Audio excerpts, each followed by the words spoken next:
성경 말씀 보겠습니다. 히브리서 13장 17절의 말씀을 봅니다. 너희를 인도하는 자들에게 순종하고 복종하라. 저희는 너희 영혼을 위하여 경성하기를 자기가 회개할 자인 것 같이 하느니라. 저희로 하여금 즐거움으로 이것을 하게 하고 근심으로 하게 말라. 그렇지 않으면 너희에게 유익이 없느니라. 아멘. 하나님을 사랑하는 것은 교회를 사랑하는 것이고 주의 종을 사랑하는 것이며 우리의 이웃, 즉 성도를 사랑하는 것입니다. 그 중에서 오늘부터는 주의 종을 사랑하는 부분에서 말씀을 다루려고 합니다. 예수님은 12 제자를 파송하시면서 이런 말씀을 하셨습니다. 너희를 영접하는 자는 나를 영접하는 것이고 나를 영접하는 자는 내 보내신 이를 영접하는 것이다. 영접이라는 말에는 사랑과 감사와 존경의 의미들이 거기에 다 포함이 되어져 있습니다. 따라서 주의 종을 사랑하는 것이 바로 예수님을 사랑하는 것이요 또한 하나님을 사랑하는 것이 되는 것입니다. 그러면 구체적으로 어떻게 하는 것이 주의 종을 사랑하는 것일까요? 오늘부터는 이에 대해 구체적으로 살펴보고 깨달아서 주의 종을 사랑함으로 진정 예수님을 사랑하는 분들이 되어서 하나님께 사랑받는 우리 모두가 되기를 축복합니다. 첫 번째로 주의 종의 말에 순복하는 것이 주의 종을 사랑하는 것입니다. 히브리서 기자는 우리에게 다음과 같이 권면하고 있습니다. 히브리서 13장 17절의 말씀을 같이 읽도록 하겠습니다. 너희를 인도하는 자들에게 순종하고 복종하라. 저희는 너희 영혼을 위하여 경성하기를 자기가 회개할 자인 것 같이 하느니라. 저희로 하여금 즐거움으로 이것을 하게 하고 근심으로 하게 말라. 그렇지 않으면 너희에게 유익이 없느니라.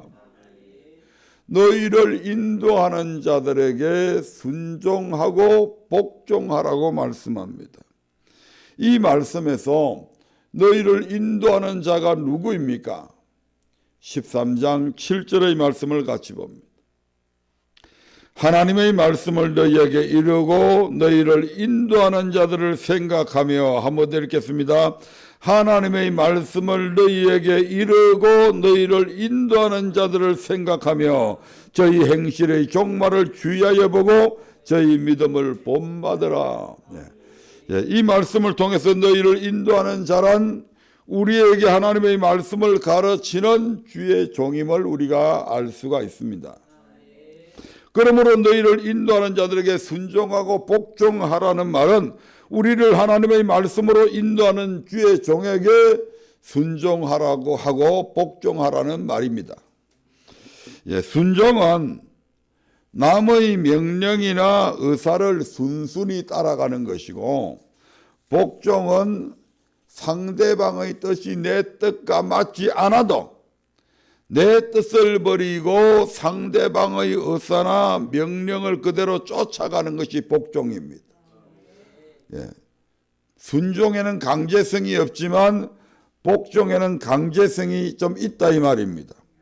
하나님은 천지 만물을 창조하시고 전지전능하신 분이므로 우리가 하나님의 말씀에 순종하고 복종하는 것은 너무나 당연한 일입니다. 그러나 주의 종은 자기나 나나 성정도 똑같고 목사님도 성도 내고 그래서 어떤 면에서 오히려 나보다 더 부족하고 허물이 더 많을 수도 있기 때문에 이러한 주의 종의 말에 복종하기란 결코 쉬운 일이 아닙니다. 그럼에도 불구하고 하나님은 구약 시대부터 계속해서 주의 종의 말에 순종하고 복종하라고 명령하십니다.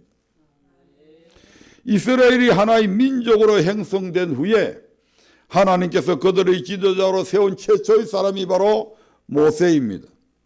하나님은 모세를 세워서 애굽에서 종살이하던 이스라엘 백성을 구원하여 내시고 40년 동안 광야의 길을 걷게 하시면서 그를 통해 많은 이적과 기사와 표적을 나타내 보이셨습니다.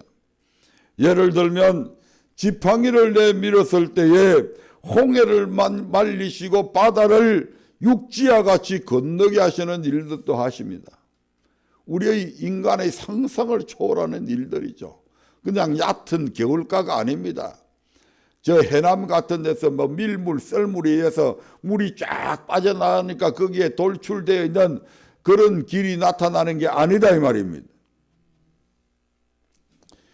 백성이 마실 물이 없어서 목마를 때나 먹을 것이 없어 배고플 때에 그들의 부르짖는 기도를 들으시고 반석에서 물을 내어 백성으로 마시게 하시고 하늘에서는 만나와 메추라기를 내려 먹여 주시기도 했습니다. 또한 아말렉과의 전투에서 거의 이스라엘 백성들은 비무장 상태입니다. 그들은 애굽에서 나올 때 활이나 창이나 칼을 가지고 나오지 않았습니다. 그들이 가지고 있는 무기를 해봐야 낫이나 갱이나 삽이나 이런 것들에 불과합니다. 그런데 놀라웠게도 그 모세가 손을 들어서 기도할 때에 하나님께서 그들과 더불어 싸워주심으로 승리하게도 만들어 주십니다. 하나님께서 모세를 통해 나타내신 이러한 많은 이적들로 인해 백성들은 그를 하나님이 보내신 종으로 인정하고 이 모세를 따랐습니다. 그런데 모세는 머리바 물가에서 하나님의 거룩함을 나타내지 아니함을 통해서 결국은 가나안 땅을 바라만 보고 가나안 땅에 들어가지 못하게 되었고 하나님은 이 모세를 대신해서 여호수아를 세워서 이스라엘 백성들의 지도자로 삼게 됩니다. 여호수아는 어떤 사람입니까? 모세의 몸종입니다. 단지 모세를 수종들던 종으로서 그때까지 하나님께서 여호수아를 통해서 보이신 그 어떤 능력이나 역사도 없었습니다. 이스라엘 백성들이 과연 이러한 여호수아를 지도자로 믿고 순순히 따를 수 있었을까요? 아마 불만을 품었던 사람들도 꽤 많았을 것입니다. 과거에나 오늘날이나 정치 현실은 늘 급모술수들이 거기에 잠재되어 있고 갖가지 맡아도 상대방을 모함하고 상대방의 약점을 들추어내어서 다른 사람들에게 알리고 이렇게 해서 상대방을 깎아내리는 일들이 정치판에 비일비재하게 일어나지 않아요.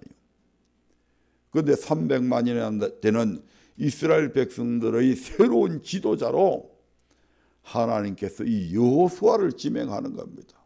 모세의 몸종이죠. 많은 사람들이 모세가 살아있을 때에도 고라와 다단과 아비람과 오는 모세의 권위에 도전했잖아요. 그렇다고 한다면 모세가 없을 때 그러한 고라와 다단과 아비람과 온 같은 사람들이 이스라엘 백성들에게 없겠냐 이 말입니다. 그 권력을 움켜쥐기 위해서 별별 짓을 다 할 수 있을 가능성이 충분히 개연성이 있는 거죠. 그래서 하나님은 모세에게 먼저 뭐라고 말씀하십니까? 내 종기를 그에게 돌려 이스라엘 자손의 온 회중으로 그에게 복종시키게 해라. 이렇게 하나님께서 이미 그것을 다 예견하시고 하나님께서 모세를 통해서 그렇게 명령하십니다. 민수기 27장 18절부터 20절의 말씀을 통해서 확인해 봅니다. 여호와께서 모세에게 이르시되 눈의 아들 여호수아는 신에 감동된 자니 너는 데려다가 그에게 안수하고 그를 제사장 엘르아살과 온 회중 앞에 세우고 그들의 목전에서 그에게 위탁하여 내 종기를 그에게 돌려 이스라엘 자손의 온 회중으로 그에게 복종하게 하라. 그리고 모세는 하나님의 말씀대로 가나안 땅에 들어가지 못하고 가나안 땅 맞은편 모압 땅에 묻히게 됩니다. 그 후에 하나님은 여호수아에게 이스라엘 백성을 이끌고 요단을 건너 가나안 땅에 들어가라고 명령하셨고, 이 말씀대로 행하기 위해서 여호수아는 백성에게 양식을 예비하라는 명령을 내리게 됩니다. 이때에 백성이 여호수아에게 다음과 같은 사항을 요구하게 되죠. 여호수아 1장 16절부터 18절의 말씀을 봅니다. 그들이 여호수아에게 대답하여 가로되 당신이 우리에게 명하신 것은 우리가 다 행할 것이요 당신이 우리를 보내시는 곳에는 우리가 가리이다. 우리는 범사의 모세를 청종한 것 같이 당신을 청종하려니와 오직 당신의 하나님 여호와께서 모세와 함께 계시던 것 같이 당신과 함께 계시기를 원하나이다. 누구든지 당신의 명령을 거역하며 무릇 당신의 시키시는 말씀을 청종치 아니하는 자 그는 죽음을 당하리니 오직 당신은 마음을 강하게 하시며 담대히 하소서. 아멘. 이 이스라엘 백성들이 여호수아에게 당신이 우리에게 명한 것은 우리가 다 행할 것입니다. 당신이 우리를 보내시는 곳에는 우리가 가겠습니다. 거기 설사 적진 앞에 죽음을 향해서 달려가는 그 전쟁이라 할지라도 당신이 명령하시면 우리가 무조건 따르겠습니다. 하지만 하나 조건이 있습니다. 우리는 범사의 모세를 청종하는 것 같이 당신에게 청종하겠습니다. 그 대신에 당신은 당신의 하나님 여호와께서 모세와 함께 계시던 것 같이 당신과 함께 계시기를 원하나이다. 즉 하나님이 당신 여호수아와 함께 한다는 증거를 우리에게 보여달라고 하는 겁니다. 그 증거만 있다면 즉 모세에게 나타내 보이신 이적과 기사와 표적들을 당신도 행하기만 하면 우리가 당신이 하나님께서 당신과 함께 한다는 것을 우리가 믿겠습니다. 하나님께서 당신과 함께 함에도 불구하고 만약에 당신의 명령을 거역하거나 당신의 시키시는 말씀을 청종치 않는 자가 있다고 한다면 우리가 그를 가만두지 않겠습니다. 그는 반드시 죽임을 당하게 될 것입니다. 이렇게 지금 말씀하고 있는 것이죠. 이처럼 하나님은 구약 시대 때부터 신약 시대에 이르기까지 우리를 인도하는 자, 즉 주의 종에게 순종하고 복종할 것을 교훈하고 있습니다. 그러므로 성도는 자신을 인도하는 주의 종의 말에 순종해야 되며 자신의 뜻과 맞지 않아서 순종하기 힘들다 할지라도 자신의 뜻을 버리고 주의 종의 뜻을 따라 복종해야 된다 이 말입니다. 이것이 교회 안에 하나님께서 목회자와 성도 사이에 세워놓으신 질서이고 이것이 주의 종을 사랑하는 것이고 더 나아가서는 하나님을 사랑하는 것이 될 것입니다. 두 번째로 그러면 주의 종의 말에 순복해야 하는 이유는 무엇일까요? 나와 성정도 똑같고 보니까 때로는 나보다 모자란 것도 더 많은데 왜 주의 말에 순종해야 되는가? 그 이유는 도대체 무엇일까? 하나님은 교회 안에서 성도들 하여금 항상 주의 말에 순복하라고 그렇게 성경은 말씀하고 있습니다. 과연 그 이유가 무엇일까요? 첫 번째로 하나님이 주의 종을 통하여 말씀하시기 때문입니다. 누구를 통해서요? 주의 종을 통해서. 출애굽한 이스라엘 백성은 홍해를 건넌 후에 홍해 광야의 길, 즉 마라, 엘림, 신광야, 르비딤에 이르기까지 이 길을 지나면서 시내산 앞에 도착하게 되죠. 그때 하나님은 이스라엘 백성에게 언약 맺을 것을 명령하셨고 그들은 여호와의 명하신 대로 다 행하겠다고 응답하므로 하나님과 이스라엘 백성 사이에 언약이 체결되게 됩니다. 그리고 하나님은 시내산에서 강림하셔서 불 가운데서 그 음성으로 직접 언약의 말씀인 십계명을 반포하시게 되죠. 이때 모세만 홀로 산에 올라가 하나님 가까이에 있었고 산 아래에는 수많은 백성들이 쭉 거기에 앉아서 불 가운데서 나오는 하나님의 음성을 듣게 됩니다. 이때 하나님의 음성을 직접 들은 백성들은 두려움에 떨면서 우리가 죽을 까닭이 무엇입니까? 하나님이 우리에게 말씀하시지 말게 하시고 모세 당신이 듣고 우리에게 전하소서 그러면 우리가 듣겠나이다 라고 건의하게 됩니다. 이때 하나님의 음성을 직접 들은 백성들은 두려움에 떨고 이렇게 말씀하게 되죠. 출애굽기 20장 18절부터 19절의 말씀을 봅니다. 무백성이 우레와 번개와 나팔 소리와 산의 연기를 본지라 그들이 볼 때에 떨며 멀리 서서 모세에게 이르되 당신이 우리에게 말씀하소서 우리가 들으리이다. 하나님이 우리에게 말씀하시지 말게 하소서 우리가 죽을까 하나이다. 백성의 이 말을 모세만 들은 것이 아니고 하나님이 들으셨습니다. 그리고 하나님은 어떻게 하셨습니까? 이에 대해서는 모세가 40년이 지난 후에 모압 평지에서 출애굽 1세대와 2세대를 모아놓고 지나간 40년의 광야 생활을 해고하며 이 사건을 다시금 설명하는 장면에서 잘 알 수가 있습니다. 신명기 18장 15절부터 18절의 말씀을 보겠습니다. 내 하나님 여호와께서 내 형제 중에서 나와 같은 선지자 하나를 너를 위하여 일으키시리니 너희는 그를 들을지니라.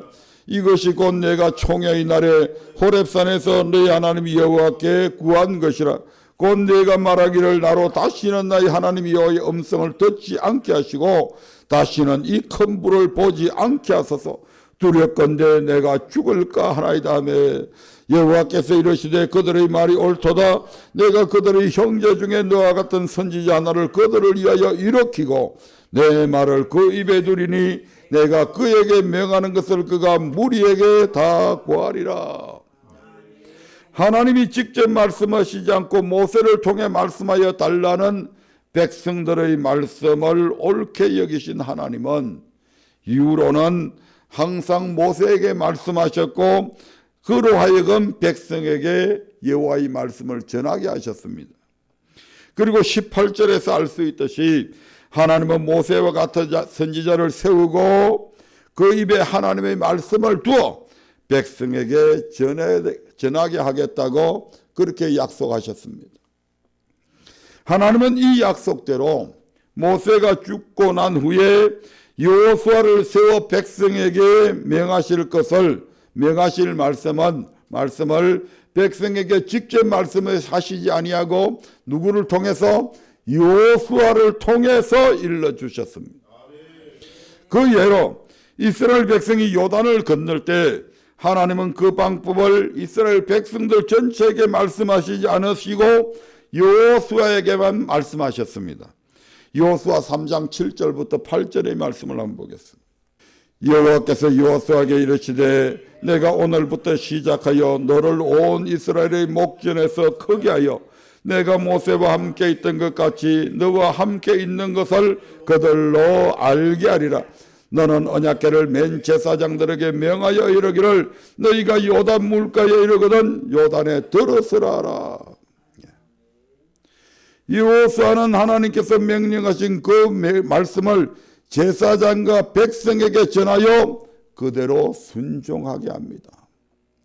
이 말씀을 전하기가 쉬운 것이 아니거든요. 홍해를 가르실 때에 하나님께서는 모세를 통해서 이미 홍해 바다를 갈라놔 놓고 백성들 보고 들어가라고 그러잖아요. 그런데 지금 이 장면은 모맥 시기가 되면 우수기가 돼서 비가 억수로 내려서 막 요단 강물이 불어서 요단 강물에 창일하게 물이 막 넘쳐 내려옵니다. 급류가 내려온다 이 말입니다. 그런데 그 요단강을 멈춰놓고 건너게 하신 것이 아니고 그 요단 강물에 들어가라고 합니다. 이건 자살행위나 마찬가지죠. 급류에 떠내려가서 그냥 죽으라 하는 소리나 마찬가지입니다. 그런데 여호수아는 하나님께서 자기에게 명령한 대로 그대로 백성에게 명령했고, 백성들은 그러한 여호수아의 명령을 좀 오늘날로 보면 멍청한 것처럼 그대로 제사장들이 언약궤를 메고 그 물로 들어서게 됩니다. 근데 놀라운 일이 벌어지죠. 그렇게 급류가 막 집어삼킬 듯이 내려오던 그 급류가 제사장들이 물에 발을 디디는 순간에 딱 멈춰서 버립니다. 그리고 그 물이 멈춰서 물이 역류해서 저 위에까지 쌓여 올라갑니다.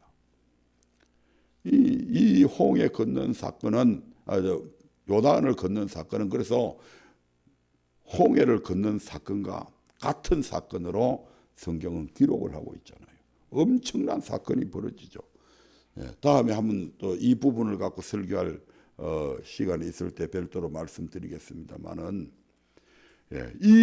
이 사건을, 이 광경을 자기들의 지금 건너편에 있는 여리고 성 사람들이 그것을 다 목도하게 됩니다. 그래서 그들은 이미 이스라엘 백성들이 자기들의 성을 치러 오기 전에 간담이 다 녹아내려서 감히 대항할 엄두조차도 못 내리게 되죠. 말씀이 조금 빗나갔습니다만은, 다시, 오늘 누구를 통해서 하나님께서는 선지자를 통해서 말씀하신다는 것에 집중해 주시기 바랍니다. 그래서 모세를 통해서 홍해를 마른 땅과 같이 건너던 것처럼 창이란 요단강도 이스라엘 백성들은 무사히 건널 수 있었습니다. 이는 여리고 성을 함락할 때도 마찬가지였습니다. 아멘. 네. 여호수아 6장 2절부터 5절의 말씀을 보겠습니다. 여호와께서 여호수아에게 이르시되 보라 내가 여리고와 그 왕과 용사들을 내 손에 붙였으니 너희 모든 군사는 성을 둘러 성 주위를 매일 한 번씩 돌되 엿새 동안을 거리하라. 제사장 7은 7 양각 나팔을 잡고 언약궤 앞에서 행할 것이요 제7일엔 성을 7번 돌며 제사장들은 나팔을 불 것이며 제사장들이 양각 나팔을 길게 울려 불러서 그 나팔 소리가 너희에게 들릴 때에는 백성은 다 큰 소리로 외쳐 부를 것이라. 그리하면 그 성벽이 무너져 내리리니 백성은 각기 앞으로 올라갈지니라 하시매. 하나님은 여리고성을 함락시키기 위해 이스라엘 백성이 취해야 할 행동을 그들에게 직접 말씀하시지 않으시고 지금 누구에게? 여호수아에게 말씀하시게 됩니다. 그리고 여호수아는 그 말씀을 그대로 백성에게 지시했고 백성들이 여호수아의 명령대로 순종할 때에 여리고성이 무너지는 역사가 나타났습니다. 엄청난 사건이죠. 이 사건도. 여리고성은 그 주변에 있는 가나안 성들 중에서도 가장 견고한 성이라고 일컬을 만큼 엄청 스레 성벽도 두꺼운 그런 성입니다. 흔히 얘기하는 대로 난공불락의 성이죠. 그런데 그 성을 무슨 우리가 영화 드라마 같은 데서 보듯이 나무를 이 하살처럼 뾰족하게 깎아갖고 수십 명이 그걸 메고 그냥 성문에다가 그냥 들이박아서 그 성문이 부서지든지 깨어지든지 그렇게 해야 해서 그걸 점령해야 되는데 하나님은 여호수아를 통해서 주신 하나님은 그렇게 명령하시지 않으셨습니다. 날마다 성을 한 바퀴씩 돌아라. 엿새 동안. 마지막 7번째 날에는 7바퀴를 돌아라. 7바퀴 돌아서 뭐 성에 금이 갔어요? 조금 기울어졌어요? 아닙니다.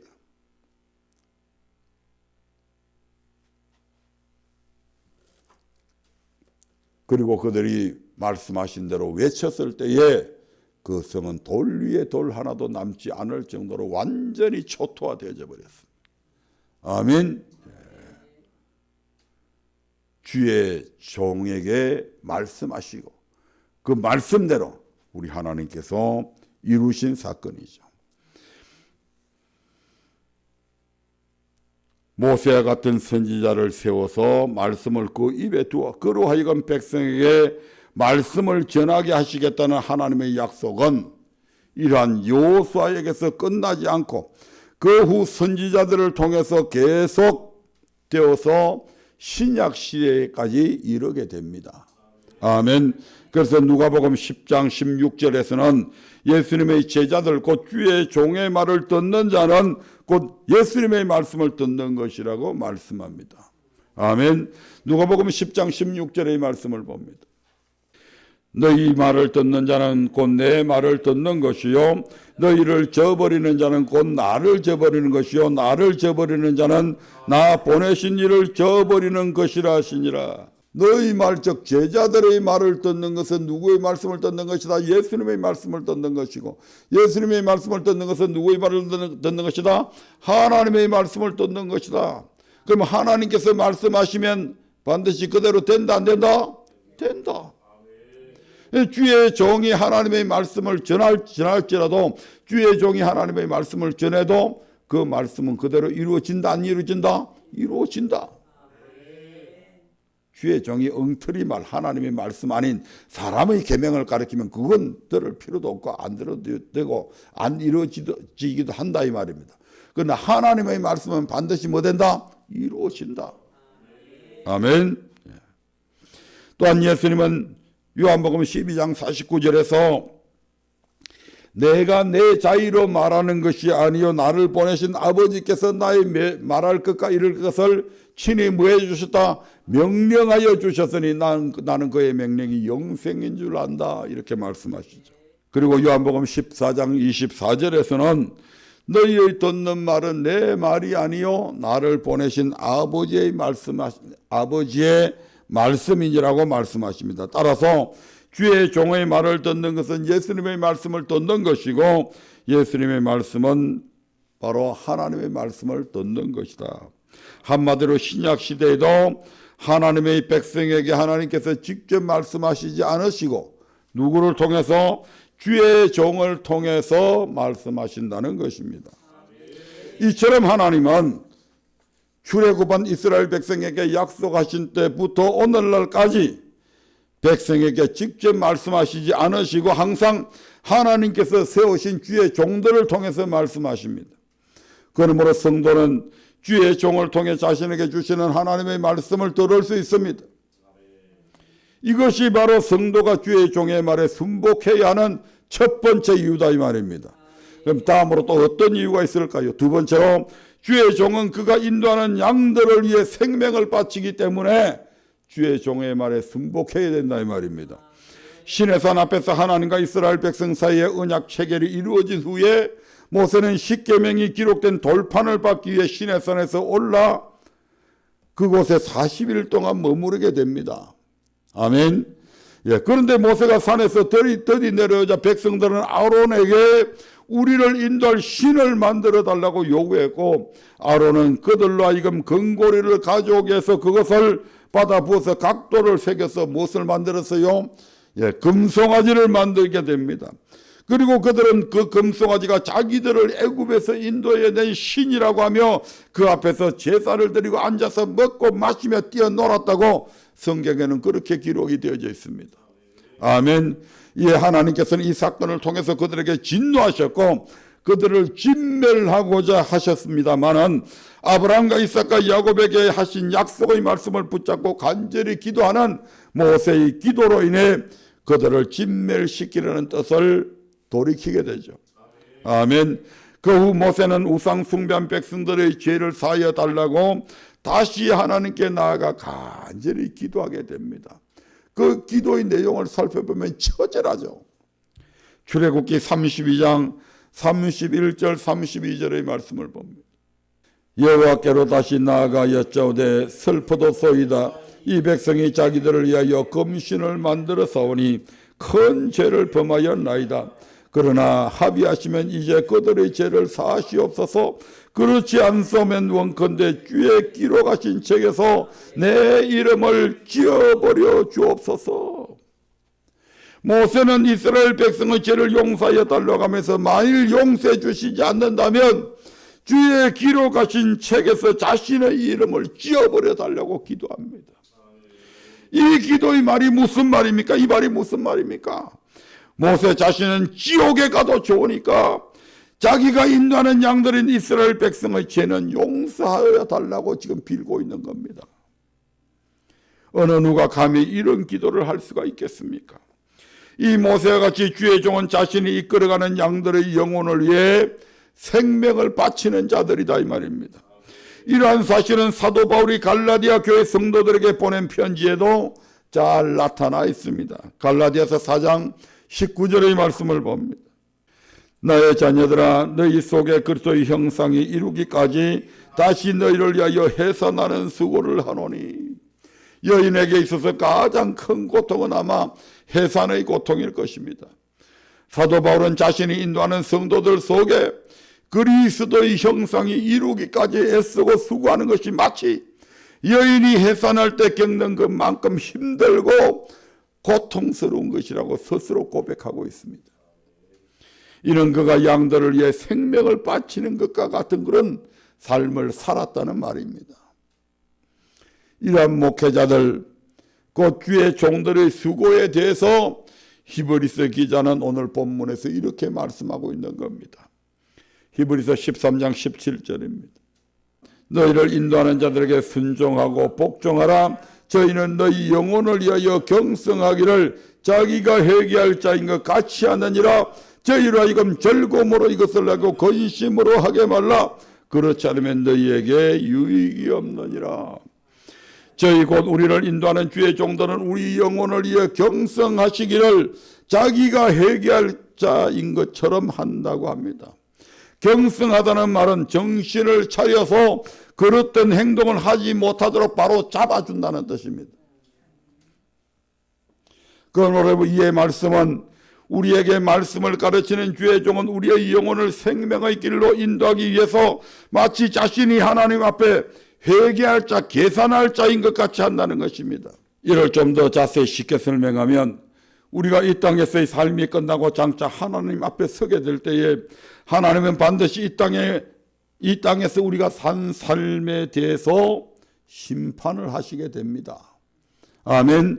그때 영원한 생명이 있는 천국에 들어갈 복된 영혼들도 있을 것이고 반대로 영원한 불 먹고 지옥에 던져질 저주받을 영혼들도 있게 됩니다. 그래서 주의 종들은 자신이 인도하는 양들이 서야 할 그 심판대에 그들 대신 지금 자기가 서서 회개받을 자인 것처럼 여기고 양들이 천국에 들어갈 수 있도록 교회에서 말씀으로 바로잡아 준다는 것입니다. 암흑의 성도의 모습을 보니까 요즘 기도를 열심히 안 해. 암흑의 집사의 모습을 보니까 요즘 하나님을 잘 섬기지 않는 것 같아. 암흑의 집사의 모습을, 권사의 모습을 보니까 하나님을 경외하는 것 같지가 않아. 암흑의 장로의 모습을 보니까 요즘 선한 일을 행하지 않는 것 같아. 그래서 어떻게 합니까? 그 모습 그대로 있으면 지옥 가니까 그 모습을 보면서 차마 좀 직접 떼놔놓고 가르쳐야 되는데 그러지 또 그렇게 하면 또 시험 될까 봐서 마음을 졸여서 때로는 근면하기도 합니다만 근면하기 전에 하나님 앞에 엎드려서 하나님, 암흑의 장로님 요새 그전에는 열심히 선한 일을 행했는데 요즘은 게을러지고 있습니다. 암흑의 집사님 보니까 하나님을 요새 경외하지 않는 것 같습니다. 하나님을 제대로 섬겨야 될 암흑의 집사가 요즘은 하나님을 섬기는 일에 등한히 하고 있습니다. 주님 이 영혼 이대로 버려두시면 지옥 가잖아요. 하나님 돌이키게 해주십시오. 깨닫게 해주십시오. 그 마음에 감동을 주어서 하나님의 사랑을 깨닫고 이전처럼 다시 회복되어져서 하나님을 제대로 섬기게 해주십시오. 경외하게 해주십시오. 선한 일을 행하게 해주십시오. 하늘의 보물을 쌓는 일에 열심을 다하게 해주십시오. 성도들의 그러한 모습들 각가지를 하나하나 보면서 달란트를 남겨야 되는데 달란트를 남기기보다는 달란트를 땅에 묻어두는 그런 성도들의 모습들, 하늘의 보물을 쌓아둬야 되는데 땅에 보물을 쌓아두가는 그러한 성도들의 모습을 보면서 마치 자기가 계산할 자인 것처럼 저대로 두면 지옥 가는데, 그래서 하나님 앞에 기도하고 하나님 저 성도에게 설교를 통해서 하나님의 말씀을 전할 때 시험 들지 않게 해주시고, 그래서 때로는 그렇게 또 말을 할 만한 사람들, 시험 들지 않겠다 싶은 사람들은 별도로 불러서 권사님 요즘 보니까 전에보다 많이 게을러진 거 권사님도 알 수 있을 것 같아요. 느껴요? 그럼 돌이키세요. 때로는 말씀을 바르게 전하게 되면 교회를 떠나는 사람들이 얼마나 많아요. 듣기 싫다고. 근데 그대로 두면 어디 가요? 지옥 간단 말이에요. 그러니까 목사가 가만히 보니까 분명히 저건 아니요. 시간이 없어서 다 말씀을 못 드립니다. 이런 이유들로 인해서 주의 종들은 성도들이 천국 갈 만한 좋은 믿음이 보이면 마치 자신이 천국 가는 것처럼 기뻐하고, 그렇지 못한 연약한 믿음이 보이면 마치 자신이 지옥 갈 것처럼 두려워해서 그들로 말씀 가운데 살게 하기 위해서 온 마음과 힘을 쏟으며 그들을 위해서 기도한다 이 말입니다. 이처럼 주의 종은 그가 인도하는 양들을 위해, 즉 그들로 천국에 들어가기 위해서 온 마음과 힘을 다하여 생명을 바칩니다. 내 영혼을 위해 생명을 바칠 정도로 뜨겁게 사랑해 주는 이가 이 세상에 어디에 있겠습니까? 그러므로 성도는 생명을 다하여 내 영혼을 인도하는 주의 종의 말에 순종하고 복종해야 된다 이 말입니다. 주의 종의 말에 순복해야 하는 또 다른 이유는 무엇인지 계속해서 살펴보도록 하겠습니다. 세 번째로 하나님이 주의 종의 말을 책임져 주시기 때문입니다.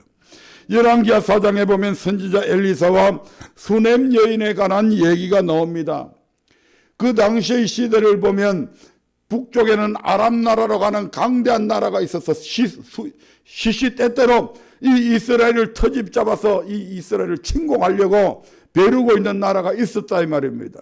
그래서 각가지의 계략을 꾸며서 이 이스라엘을 침공할 그런 계략을 꾸며가지고 행하려고 하면 이스라엘에서 어떻게 알았는지 그것을 알고 다 방비를 해버려요. 아멘. 예. 그래서 아람 왕이 야 우리 중에 누가 첩자가 있는 것이 아니냐 그렇게 해서 물으니까 신하들 중에 아닙니다.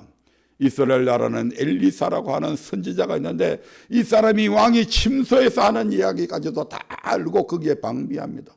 그렇게 해서 아람의 군대들을 이 엘리사를 잡기 위해 심지어 내려보내잖아요. 그래서 엘리사는 그 시대에 이 왕과 굉장히 친밀한 관계를 유지하고 있었습니다. 그래서 거의 매일 출근하다시피 시골에서 왕궁까지 왔다가 갔다 가면서 왕에게 여러 가지 일을 조언하고 나라를 위해서 여러 가지 일들을 건면하기도 하고 그렇게 했습니다. 왕이 조금 지혜로웠으면 타고 다닐 말이라도 좀 주든지.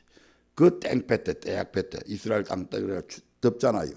왔다 갔다 하니까 그 길목에 수넴 여인의 집이 있은 거죠. 이 머리가 홀딱 까진 이 엘리사가 지나가는데 보니까 아무래도 저분이 범상치 않은 분이라 알아보니까 선지자라는 걸 알게 됩니다.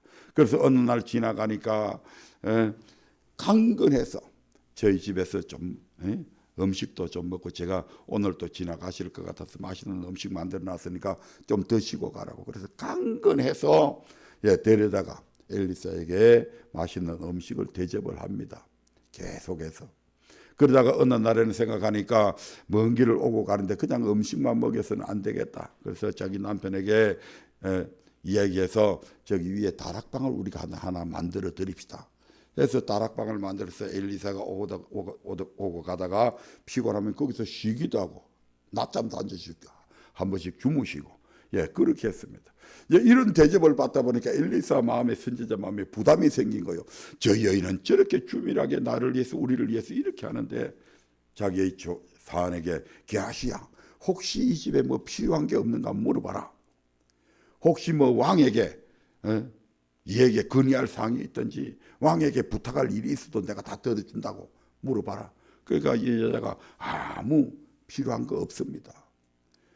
그래서 이제 게하시 보고 다시 알아봐라 그러니까 보니까 그 집에 자식이 없는 거예요. 그래서 어떻게 합니까? 엘리사가 그 여인을 불러서 내년 이맘때 돌이 될 때에 네한테 아들이 있을 것이다. 그러니까 이 여인이 아니 지금 아기 놓을 시기도 나이도 다 멀었고 넘었고 그래서 아유 저를 속이지 마십시오 이렇게 얘기하는데 결국 아기를 갖게 되죠. 열왕기상 4장 16절부터 17절의 말씀을 봅니다. 엘리사가 가로되 돌이 되면 네가 아들을 안 얻으리라. 여인이 가되 아니로소이다. 내 주 하나님의 사람이여 당신의 계집종을 속이지 마옵소서 하니라. 여인이 과연 잉태하여 돌이 돌아오매 엘리사의 말한 대로 아들을 낳았더라. 하나님께서 선지자 엘리사의 말을 책임져 주시고 그가 말한 대로 이루어 주셨습니다. 아멘. 이처럼 하나님은 주의 종이 하는 말을 책임져 주십니다. 이것이 성도가 주의 말에 종의 말에 순복해야 되는 세 번째 이유입니다. 지금까지 살펴본 말씀의 내용을 잠시 요약하겠습니다. 첫 번째로 하나님은 출애굽기 20장의 호렙산 총회의 날 이후로 그 백성에게 직접 말씀하시지 않으시고 선지자를 대신 세워서 선지자를 통해서 말씀을 하십니다. 그러므로 성도들은 그 입에서 나오는 하나님의 말씀에 뭐 해야 된다? 순종해야 된다 이 말입니다. 또한 두 번째로 주의 종은 자신이 인도하는 성도의 믿음이 온전하여져서 장차 천국 백성이 되게 하기 위해서 생명을 바쳐서 수고하죠. 아멘. 세 번째로 하나님은 이런 주의 종의 말을 책임져 주십니다. 따라서 성도는 자신을 인도하는 주의 종에게 순종하고 설령 자신의 뜻과 맞지 않을지라도 자신의 뜻을 굽히고 주의 종에게 복종해야 합니다. 이것이 하나님께서 교회에서 주의 종과 성도 사이에 세우신 질서이고 이 질서를 지키는 것이 곧 주의 종을 사랑하는 것임을 깨달아서 행하는 분들이 다 되시기를 주님의 이름으로 축복합니다.